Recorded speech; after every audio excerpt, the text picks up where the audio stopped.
দেখছেন খবর 24। আপনাদের স্বাগত জানাচ্ছি খবর 24 দাদু একটি সংবাদে। বর্তমান সভ্য সমাজে অসামাজিক কার্যকলাপগুলো সুস্থভাবে এগিয়ে চলার পথে বাধা তৈরি করছে এবং সামাজিক ভারসাম্য অনায়াসে নষ্ট করছে, এরকমই এক লজ্জাজনক অধ্যায় রচিত হয়েছে রাজধানীর রামনগর 1 নম্বর রুট এলাকায়। বর্তমান সভ্য সমাজে বিভিন্নভাবে নানান প্রকারের অসামাজিক কার্যকলাপগুলো সুস্থভাবে এগিয়ে চলার পথে বাধা তৈরি করছে এবং সামাজিক ভারসাম্য অনায়াসে নষ্ট করছে। প্রায় প্রতিনিয়ত বেশ কিছু অসামাজিক ঘটনাগুলো এমনভাবে সামনে আসছে যেগুলো সভ্য সমাজের সামনে রীতিমতো আতঙ্কের। এরকমই এক কলঙ্কজনক অধ্যায় রচিত হয়েছে রাজধানীর রামনগর 1 নম্বর রুট এলাকায়। জানা গেছে, সংশ্লিষ্ট এলাকায় একদল যুবক এবং শুভবুদ্ধি সম্পন্ন সাধারণ মানুষরা সম্মিলিতভাবে জনৈক স্বপন কুমার দেবের বাড়িতে থাকা ভাড়াটিয়ার ঘরে অসংলগ্ন অবস্থায় এবং অসামাজিক কাজে লিপ্ত থাকার সময় হাতে নাতে 3 জনকে আটক করেছে। ঘটনার পরিপ্রেক্ষিতে মুহূর্তের মধ্যেই ঘনবসতিপূর্ণ এবং বনেদি এলাকা রামনগরে ব্যাপক প্রতিক্রিয়া তৈরি হয়। যদিও পুলিশ প্রশাসন কিছুক্ষণের মধ্যেই ঘটনাস্থলে পৌঁছে আটককৃতদের নিজেদের হেফাজতে নিয়ে নেয়। এলাকাবাসীর তরফ থেকে অভিযোগ হচ্ছে, দীর্ঘদিন ধরেই সংশ্লিষ্ট বাড়িতে নানান প্রকারের অবৈধ কাজকর্ম চলছিল বলে তাদের কাছে সুনির্দিষ্ট তথ্য রয়েছে। এদিকে পুলিশ পরবর্তী সময়ে কী পদক্ষেপ গ্রহণ করবে তা হয়তো ঠিকভাবে বলা যায় না।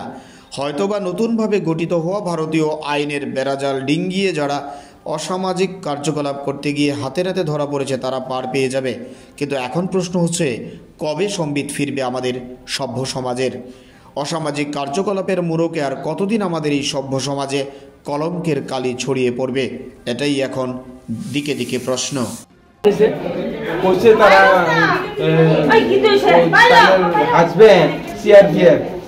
চাকরি করে আর তারা স্পেশাল ডিউটি করে, আর একজন এক মহিলা বাচ্চার করে রুগীর ডিউটি করে, তারপরে রুগীর ডিউটি করে, তাহলে স্পেশাল ডিউটি করে।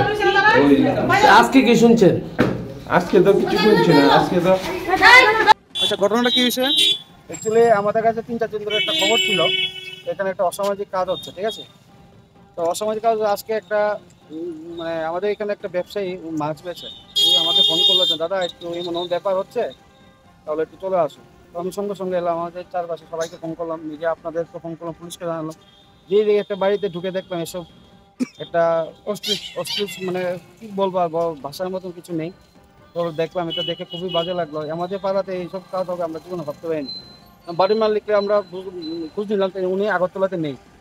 তারপরে একটা আশাকর্মী একটা মহিলা ছিল। তো এসব তো করাটা ঠিক না। আমাদের এখানে আমাদের এটা আমাদের পাড়া ক্লাব থেকে আমরা এটা সবসময় আমরা একটা জোরদার পরিকল্পনা করি। নেশামুক্ত ত্রিপুরা মুখ্যমন্ত্রী ডাক দিয়েছে, ওটা কাজ করছে। আমরা এখানে চুরি হচ্ছে, এসব কাজ হচ্ছে, তার জন্য আমরা নিজেরই সবাই আমরা অ্যাক্টিভ আছি। আমরা এই ওয়ার্ডে এখানে হচ্ছে, আমাদের দেখুন আমাদের একটা মেয়রের ওয়ার্ড, আমাদের ওয়ার্ডে এসব কাজ হয় তাহলে কিভাবে হয়? আসলে কি তারা কি এখানে মধুচক্রে কোনো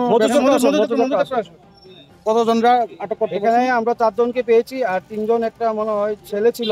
ওরা আমরা ঢুকতে ওরা ওয়াল টপকে বেরিয়ে গেছে। ধরতে পারিনি, কিন্তু বাইক একটা দিকে বাইকটা এখন খুঁজে পাচ্ছি না, কারা বা কে বা কারা নিয়ে গেছে। তো এখন আমরা এখন যে আমাদের মিশনটা এখনো দাঁড়িয়ে থাকবে। আর আমাদের এখন এসব কাজ আমরা প্রশ্রয় দেবো না কোনোদিন।